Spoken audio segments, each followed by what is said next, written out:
Ya, selamat gini hari saudara-saudara sekalian. Di sini jam setengah 4 pagi, udah mau jam 4. Tadi gue udah rekaman sebenarnya sampai beberapa bagian, cuma ternyata salah layar yang gue ini bukan layar ini, bukan layar yang lagi yang ada PPT-nya. Jadi pada pertemuan kali ini kita bahas mengenai uang atau materi perkuliahan minggu keberapa gue udah lupa lah ya. Langsung aja. Uang itu apa? Uang itu merupakan aset yang digunakan untuk memfasilitasi transaksi jual beli barang dan jasa. Bentuknya bisa apa aja, nggak harus seperti yang kita tahu. Oh, uang apa namanya? Ada uang kertas, ada uang koin gitu kan. Tapi bisa bentuknya macam-macam. Atau sekarang uang kalau misalnya teman-teman lihat ada uang elektronik gitu kan. Terus juga ada apa lagi? Cryptocurrency dan lain sebagainya gitu kan. Nah, itu banyak lah bentuk-bentuk uang sebenarnya. Nah, eh, fungsi dari uang itu sendiri apa? Fungsi yang paling utama itu adalah sebagai medium of exchange. Apa dia? Kok mati? Nah, iya, yang di atas untuk memfasilitasi transaksi jual beli, gitu kan. Bisa pakai apa aja? Bahkan seingat gue di beberapa apa namanya momen pada sejarahnya manusia itu kulit kerang dan juga garam itu sempat masuk jadi apa namanya eh, apa ya, alat pembayaran seperti itu. Terus kemudian, selain sebagai alat pembayaran atau, media transaksi, bisa juga sebagai unit perhitungan, unit of account. Jadi mempermudah perhitungan. Ya misalnya kita ngomongin produktivitas gitu kan, kita nggak harus tahu, "Oh lu bikin apa, berapa, kualitasnya bagaimana," gitu kan ribet ya ngomongnya. Ya tinggal ngomongin harganya aja. Misalnya kita nanya Pak dosen gitu, "Pak, Bapak lebih produktif tahun ini apa tahun lalu?" Gitu kan. Oh, tahun ini. Kenapa? Oh ya, karena kalau dibandingkan dengan tahun lalu, saya mengajar 2 kelas lebih banyak, setiap minggunya dua kali lebih banyak, dan mahasiswa lebih banyak 10 per kelasnya, gitu kan. Terus berapa jam seminggu? Oh, pusing kan. Terus kalian sama setahun. Oh, kita bandingin sama yang tahun-tahun lagi sebelumnya lagi, ribet lagi kan. Nah, mendingan tanyain aja, Pak, upahnya tahun ini naik apa turun, gitu kan. Kalau naik, kayak artinya dia lebih produktif daripada tahun lalu, kan begitu ya. Nah, selain itu bisa untuk menyimpan nilai aset. Nah, bisa untuk berpindah atau berpindah tempat atau berpindah waktu. Jadi misalnya mau jual rumah, tuh kan? Oh, gue jual rumah nih, tuh kan? Nah, di mana rumah itu sebenarnya dibawa, tapi dalam bentuk uang. Kemudian dibelikan uang, dibelikan rumah di kota yang baru seperti itu.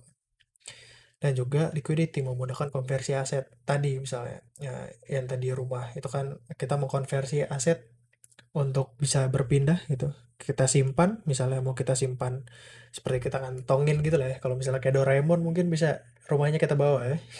Itu kan. Nah, tapi kan nggak bisa ya. Ya kita bisa konversi, misalnya kita mau pindah tempat kan, pindah waktu ke masa depan, atau pindah bentuk. Misalnya tadi rumah, terus mau dijadiin apa misalnya, oh kita serumah sudah punya lagi yang lain gitu. Oh rumah yang ini mau kita jadiin tanah, kita jual, kita beliin tanah, bisa kan seperti itu. Nah, jenis uang itu sendiri yang umum eh, sering apa namanya dilihat itu ada uang komoditas itu zaman kapan tahu.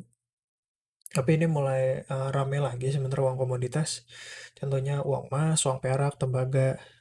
Tadi contohnya adalah garam dan kulit kerang. Sepemahaman gue, seingat gue pernah ada pembahasannya dalam sejarah manusia. Apa namanya? Sekarang lagi rame lagi emas, perak dan lain sebagainya karena ada yang gerakan itu yang apa namanya menolak uang giral. Menolak uang giral, uang kartal yang dari bank katanya riba gitu kan. Jadi kembali ke komoditi money sebenarnya kan dinar dirham itu kan pakai emas dan perak ya seperti itu. Nah, selain komoditi money ada yang dikenal sebagai fiat money, uang fiat. Uang fiat itu apa? Uang fiat itu adalah uang yang tidak memiliki nilai intrinsik sebenarnya. Jadi kalau emas kan ada nilai intrinsiknya ya, sama perak, tembaga dan lain sebagainya.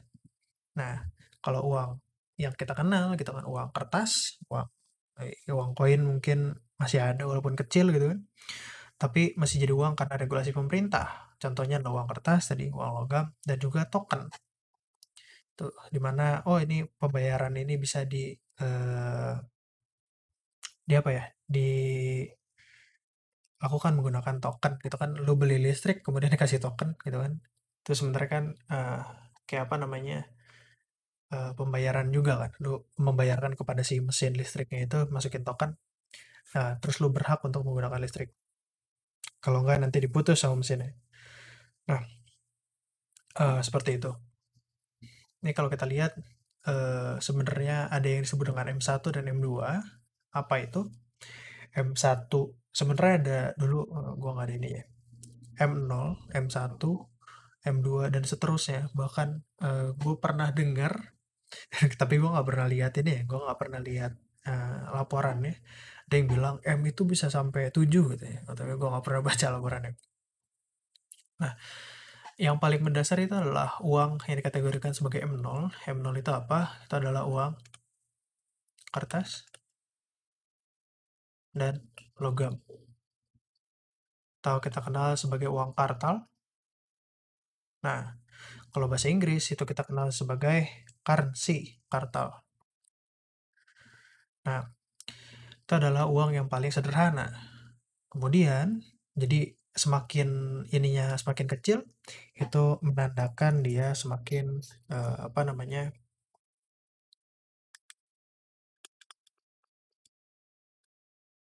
Oke, sorry.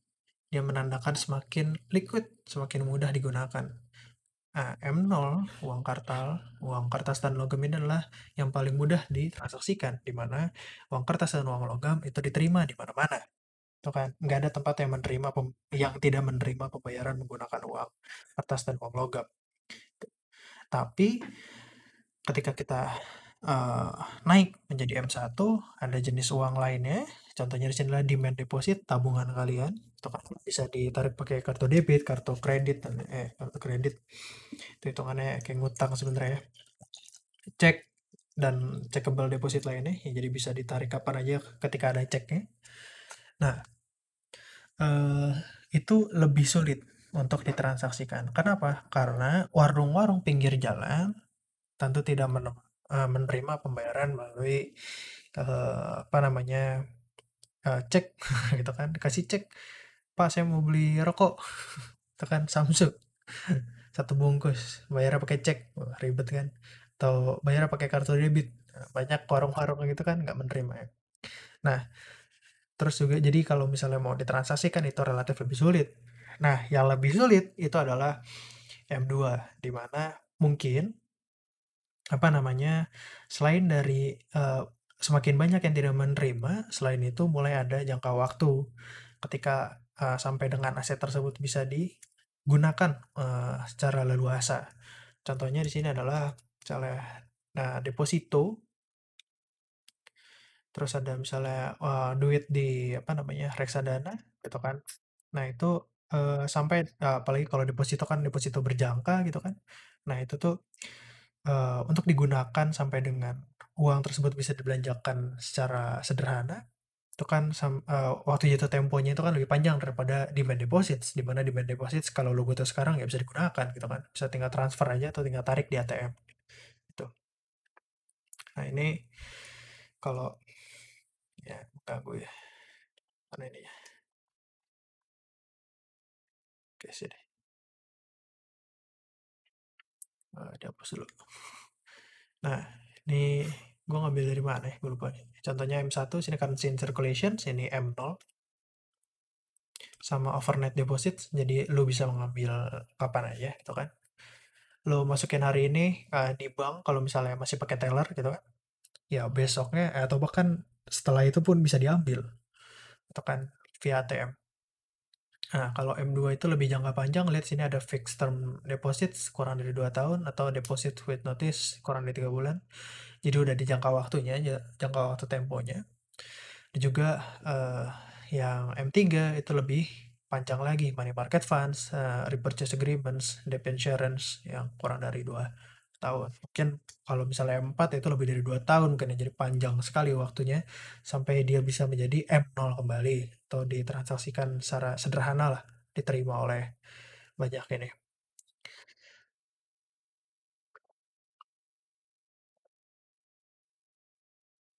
Informasi mengenai M0, M1, M2 itu sebenarnya bisa didapatkan dari Bank Indonesia. Gue lupa nama laporannya apa, bisa dicari aja. Apa namanya, pertumbuhan uang Bank Indonesia itu pasti ntar ketemu. Nah, ini gue ngambil sampai dengan 2020 Januari, ini artinya gue ngambil 2020-an awal, di mana uang beredar dengan artian luas M2. Jadi kalau ditanya berapa sih uang beredar di Indonesia gitu kan. Oh ini nih nah, ada berapa sih gitu kan. Per Januari 2020 ada 6.046 triliun rupiah. Tuh. Nah, M1 itu cuma ada 1.484 apa namanya triliun rupiah. M1 terdiri dari apa aja katanya. Oh ini misalnya uang elektronik oleh bank ada 2 triliun, simpanan giro rupiah, terus ada uang kartal di luar bank umum dan BPR, Bank Perkreditan Rakyat. Uang kuasi ada simpanan berjangka, ada simpanan berjangka dalam bentuk rupiah atau falas. Sini, mana sih? Salah. Ini simpanan berjangka, ini simpanan berjangka dalam bentuk rupiah, ini dalam bentuk valuta asing. Ada tabungan, tabungan dalam bentuk rupiah, dalam bentuk valuta asing, maupun simpanan giro. Tuh, jadi apa namanya? eh ini penjabarannya bisa kita lihat gitu kan. Oh, kita lihat nih, oh di sini misalnya Desember ke Januari jumlah uang beredar di masyarakat, uang kuasinya berkurang dan juga uang beredarnya berkurang. Artinya apa? Sebenarnya mungkin bisa apa ya, dikira-kira lah, diprediksi bahwa bank sentralnya itu eh, Desember ke Januari itu ada kecenderungan untuk eh, apa namanya, moneter kontraktif misalnya seperti itu. Tapi ke sini kita lihat jumlahnya relatif stabil, ya, sini naik terus stabil, terus kemudian naik lagi, naik, naik, naik, naik, sampai sini naik gitu kan. Artinya sepanjang 2019 sampai dengan bulan September, jadi kira-kira dari berapa nih?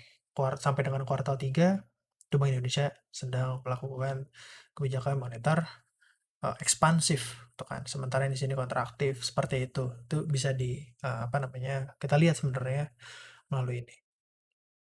Nah, kemarin juga ada pembahasan, gua harap, teman-teman udah cukup nyaman, ini akan sering sekali keluar nggak cuma di PE, tapi di mata kuliah lain ya, ketika teman-teman sudah naik semester nanti, itu mengenai money creation.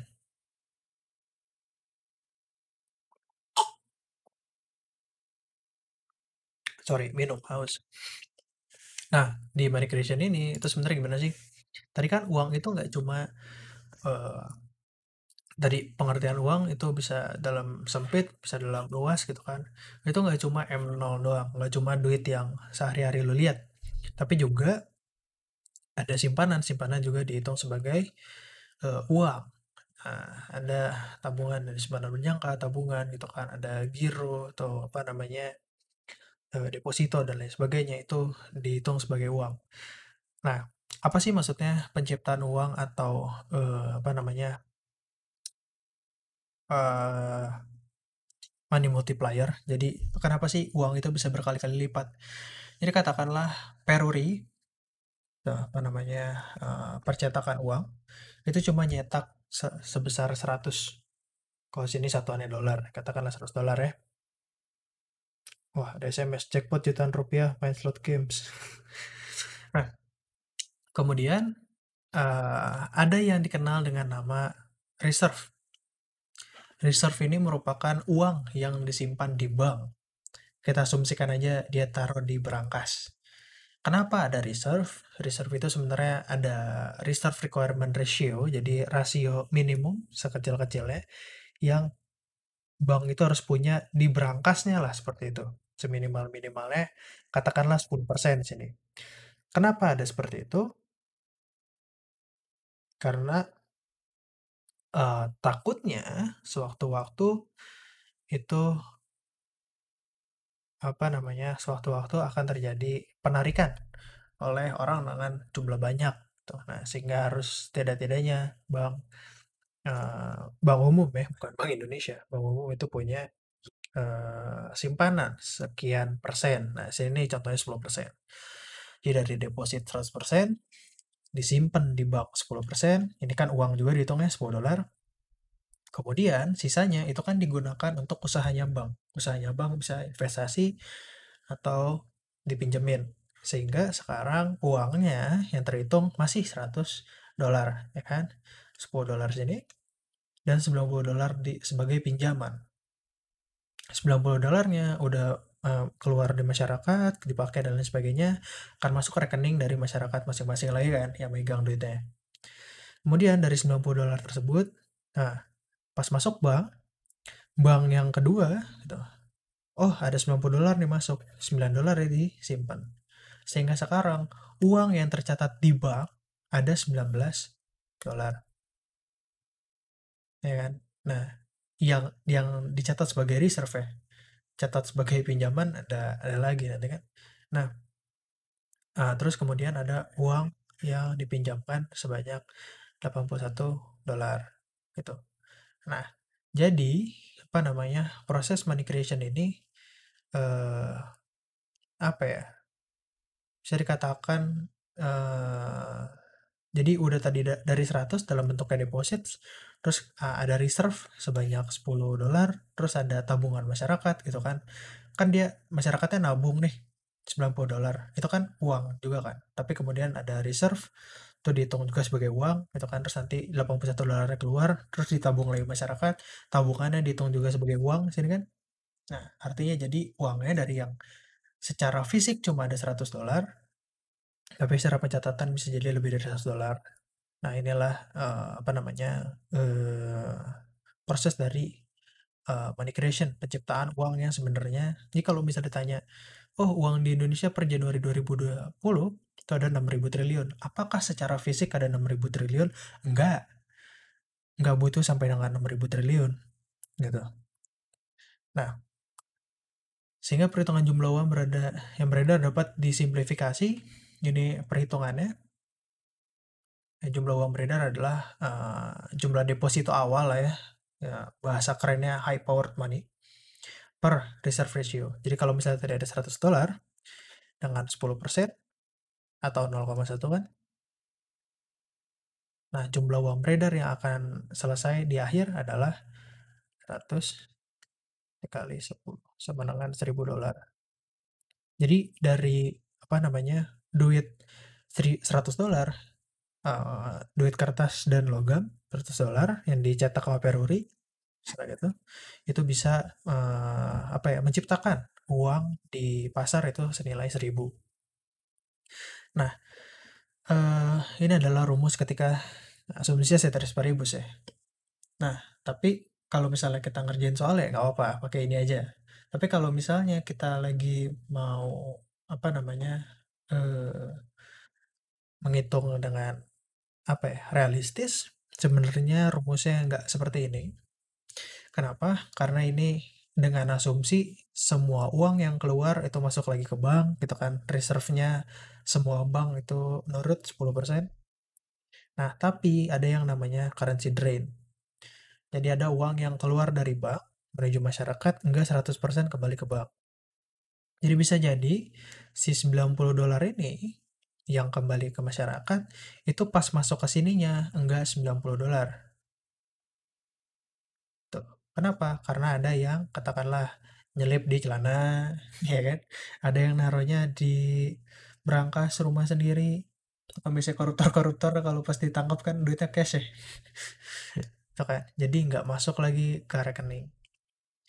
Nah, jadi apa namanya? Kalau misalnya kita ngitung pakai rumus ini, apa namanya? Bisa jadi bias, ada perbedaan sedikit. Ada juga fenomena namanya excess reserve, di mana banknya menaruh reserve itu lebih dari giro wajib minimum atau reserve ratio, reserve requirement yang diperintahkan bank sentral. Jadi bank sentral bilang, hey bank, lu harus naruh 10%. Tapi ada bank yang bilang, ah jangan deh gitu kan. Karena gue takut misalnya eee, misalnya apa, udah mau lebaran, tuh gue nyimpennya lebih dari 10%, misalnya 20%, karena orang-orang bakal narik duit, karena mau ngasih THR, misalnya kayak gitu. Nah, itu akan menyulitkan perhitungan. Terus gimana Kak caranya bisa ngitung ini? Ya dari, apa namanya, datanya perbankan lah satuin, gue nggak paham. Kata gue nggak pernah ini ya, nyobain gimana latihan kayak misalnya ada 2 bank kita satuin gitu, nggak pernah. Nah, ngomong-ngomong uang, yang ngatur uang itu kebijakannya itu dari bank sentral.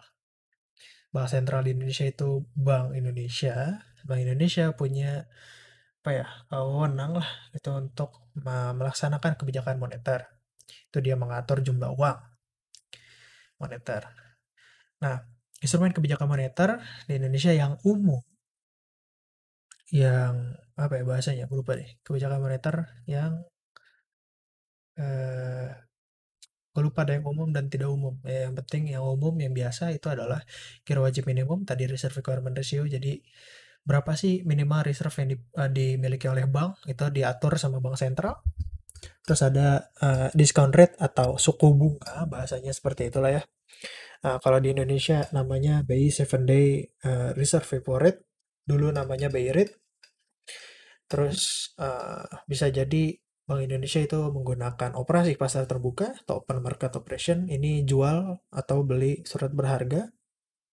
Terus juga ada standing facilities. Standing facilities itu adalah ketika bank sentral itu apa ya, eh, memberikan pinjaman kepada bank atau menerima dalam tanda kutip pinjaman, ya kayak bank itu nabung ke bank sentral. Jadi ada bunganya lah seperti itu yang diberikan dan diterima oleh BI dari aktivitasnya sebagai banknya bank gitu kan.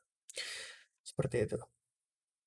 Apa sih perbedaannya dari kebijakan fiskal dan moneter? Gue harap sementara kalian harus sudah nyaman bahas mengenai ini. Kebijakan moneter itu umumnya toolsnya itu ke interest rates, itu kan tadi apa namanya, giro wajib minimum, nantilah sebentar kita lihat apa namanya dari supply dan demand uangnya itu akan memengaruhi interest rates. Tapi kalau dari fiscal policy itu lebih ke penerimaan dan pendapatan pemerintah. Efeknya dari kebijakan moneter itu adalah interest rates itu ketika naik atau turun itu adalah apa namanya, harga dari minjem duit atau dari apa namanya, investasi itu meningkat atau menurun gitu kan. Nah, kalau di fiscal policy itu apa namanya, efeknya adalah budgetnya pemerintah itu bisa defisit atau bisa ini bisa apa sih namanya, surplus gitu kan. Nah, eh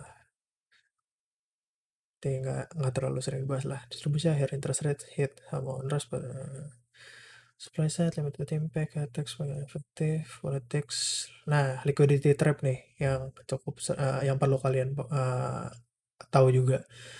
Apa sih liquidity trap itu? Liquidity trap itu adalah kondisi di mana kebijakan itu agak terbatas, bisa dikatakan terbatas. Kenapa terbatas? Karena kalau misalnya dilakukan, ya gitulah, apa namanya, itu bisa apa ya, bukan bisa sih, tapi sudah mentok lah. Jadi apa namanya, cuts in interest rates may not work in liquidity traps. Jadi kayak Amerika itu ketika mereka ingin memberikan kebijakan yang ekspansif itu umumnya lebih ke kebijakan fiskal. Kenapa? Karena kebijakan moneternya sudah mentok. Kalau kita lihat kebijakan suku bunga dari Bank Sentral Amerika itu udah mepet 0%. Jadi udah nggak bisa diturunin lagi, masa interest rates negatif gitu kan. Itu sebenarnya nggak masuk akal. Nah, tapi kemudian di apa namanya, di kebijakan fiskal nggak ada tuh yang namanya apa namanya, liquidity trap tuh. Nah, terus gimana dong kalau misalnya mau bikin kebijakan moneter yang apa namanya, ekspansif ketika kita menghadapi liquidity trap? Ini sebenarnya jarang juga dibahas untuk di pengantar ekonomi, Tapi for your information aja, itu bisa dilakukan melalui kebijakan-kebijakan yang tadi, yang nggak normal lah, nggak biasa, nggak umum. Nah, misalnya bank sentral itu, apa namanya, eee, lebih ya kalau misalnya di Amerika sekarang masih ke banyaknya beli-beli surat berharganya negara gitu kan, tapi yang cukup nggak umum, itu adalah ketika mereka beli surat berharga bukan cuma surat berharga negara, tapi juga surat berharga dari perusahaan dibeli akhirnya, biar banyak duit yang terpompa ke perekonomian, seperti itu. Nah, ini tadi masalah dari kebijakan moneter, itu ada zero lower bound atau liquidity trap. Itu adalah macroeconomic problem that occurs when the short term nominal interest rate is at or near zero. Nih, gue ambil dari Wikipedia aja. Tapi emang ini kok, gue cuma malas nyari bahasanya aja. Mana nih? Ketika nilai suku bunga itu jatuh ke level tertentu, liquidity preference may become virtually absolute in the sense that almost everyone prefers holding cash rather than holding a debt which yields so low a rate of interest. Jadi ya itu tadi si bank sentral ya, itu gerak-geriknya lah gitu, itu sudah terbatas karena si interest rate-nya sudah terlalu rendah. Itu zero lower bound atau liquidity trap. Liquidity trap. Jadi kalau misalnya ada orang yang apa namanya berargumen, oh kenapa nih pemerintah nggak ngasih kebijakan moneter ekspansif ketika lagi pandemi gini gitu kan? Atau misalnya kebijakan moneter ekspansifnya masih kurang gitu kan? Ya mungkin pemerintah takut kalau misalnya terlalu bergantung pada kebijakan moneter ekspansif, itu dia bisa apa namanya ketemu sama masalah ini, masalah si zero lower bound ini atau liquidity trap tadi kan.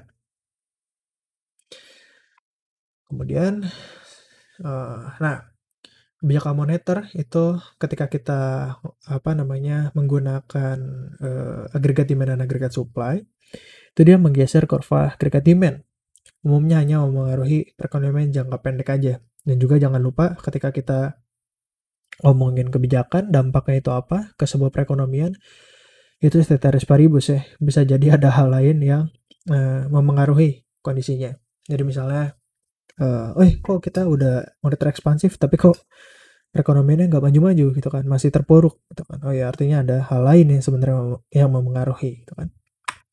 Nah, nanti akan gua gambarin gimana pengaruhnya ke kurva agregat demand dan agregat supply. Uh, gue lupa di materi sekarang atau yang materi video abis ini. Ntar lah lihat ya. Nah, uh, kebijakan moneter bisa ekspansif, bisa kontraktif kan. Kalau kebijakan ekspansif adalah kebijakan uang longgar bahasa bahasa biasanya atau easy monetary policy. Itu tujuannya untuk menambah jumlah uang beredar, memberikan stimulus untuk perekonomian, meningkatkan daya beli masyarakat, perekonomian berjalan cepat, mengurangi pengangguran, dan efek lainnya adalah meningkatkan inflasi. Jadi kalau ekonominya bergerak cepat, banyak aktivitas ekonomi, inilah yang akan terjadi. Penganggurannya menurun, tapi inflasinya akan meningkat. Tuh. Menurunkan tingkat suku bunga, menurunkan tingkat giro wajib minimum, dan membeli surat berharga itu merupakan langkah-langkah dari expansionary monetary policy. Jadi semakin banyak uang di masyarakat, semakin aktif perekonomiannya. Tuh. Ya, kalau mesin semakin banyak olinya lah seperti itu ya, semakin licin kan mesin ya itu. Nah, kalau kita bandingin, ya artinya kalau kontraksi itu tinggal kebalikannya aja. Oh, ada di sini. Contractionary monetary policy itu kebijakan uang ketat, tight money policy, mengurangi jumlah uang beredar intinya, menurunkan daya beli masyarakat, memperlambat laju perekonomian, menurunkan tingkat inflasi. Artinya biasanya ketika contractionary monetary policy, karena tingkat inflasinya turun, sini juga bisa dibalik, pengangguran akan meningkat. Apa aja contohnya? Kebalikannya aja, menaikkan tingkat suku bunga, menaikkan giro wajib minimum, dan menjual surat berharga. Tuh. Jadi uang yang ada di masyarakat akan berkurang. Ketika kita ngomongin apa namanya kebijakan moneter, apa namanya ininya gimana sih? Apa namanya penggambarannya? Itu pakai ini. Jadi money supply itu kan fix gitu kan, berapa nih yang mau disuplai oleh, bank sentral gitu kan, "Hei, Pak Ruri, apa namanya, ini segini dong," apa namanya, eee, apa, eee, nyetak nyetak, duit segini dong gitu kan. Nah itu kan, eee, perintahnya dari bank sentral. Tapi money demand itu bentuknya downward sloping gini, ketika, interest rates itu tinggi, orang-orang nggak mau minta uang. Kenapa? Mendingan ditabung aja, mereka nggak mau megang uang, mendingan ditabung karena imbal baliknya tinggi. Semakin rendah interest rates, mereka makin males makin males nabung, mereka akan minta duit lebih banyak. Kenapa minta? Ya mungkin mereka akan investasi atau berspekulasi, yang mana mungkin apa namanya, pendapatan ya, keuntungan ya atau imbal baliknya itu lebih tinggi daripada, eee, sekedar nabung, tuh. Nah, mana lagi? Ini agregat demand dan agregat supply, gimana cara memengaruhinya? Mana nih? Nggak ada ya? Oke, yang di sana nanti ya. Jadi katakanlah ada, contractionary monetary policy, di mana jumlah uang beredarnya, uang yang ditawarkan oleh si bank sentral itu berkurang, sehingga interest rates-nya meningkat. Salah, interest rate-nya harusnya kecil ya. Apa yang akan terjadi? Nah, paling gampangnya sebenarnya ketika interest rates meningkat, orang-orang nggak mau megang duit, tuh kan. Terus juga biaya dari investasi, ingat, apa namanya, pinjaman itu jadi lebih mahal juga karena interest rate-nya meningkat, sehingga yang akan terjadi adalah investasi akan menurun. Nah, agregat demand itu kan permintaan agregat expenditure itu kan dari konsumsi, investasi, government expenditure, dan juga permintaan dari luar negeri gitu kan. Nah, karena investasinya turun, sehingga agregat demand-nya akan turun. Jadi kebijakan moneter kontraktif itu bisa menyebabkan apa nih? Resesi, mungkin ya seperti itu. Equilibrium outputnya menurun dari tahun lalu, tapi price levelnya tuh turun, ya kan?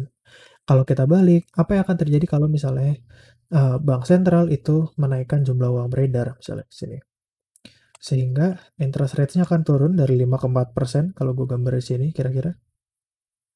Artinya ketika interest rates turun, nah, orang-orang nggak mau nabung kan, ngapain gue nabung cuma dapat 4% misalnya gitu. Mendingan gue misalnya bikin usaha yang mana apa namanya returnnya lebih tinggi daripada menabung. Sehingga investasi itu akan meningkat. Ketika investasi meningkat, agregat demand ke kanan. Ketika ekspansif ya, expansionary, sehingga bisa kita lihat bahwa outputnya akan meningkat, ada pertumbuhan ekonomi.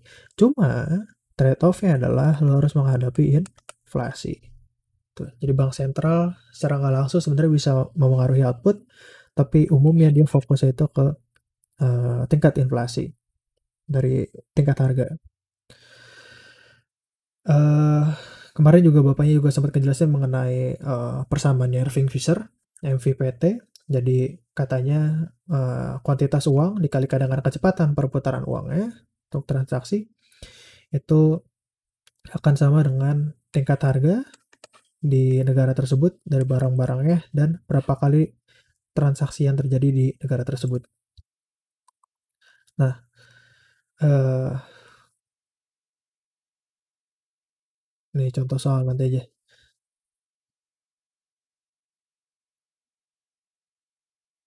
Nanti ini akan gue bikinkan video yang berbeda.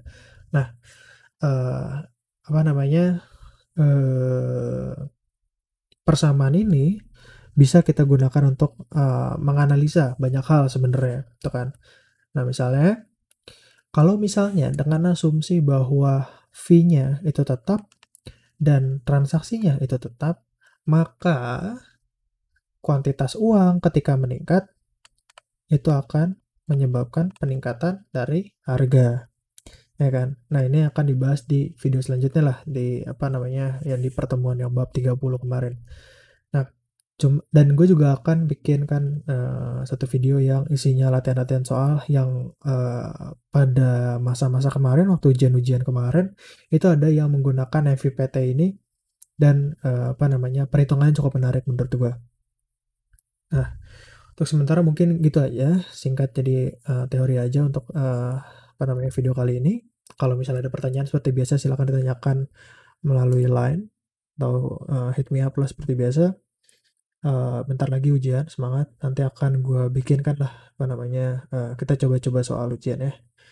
Tuh, terima kasih. Sampai jumpa di video selanjutnya.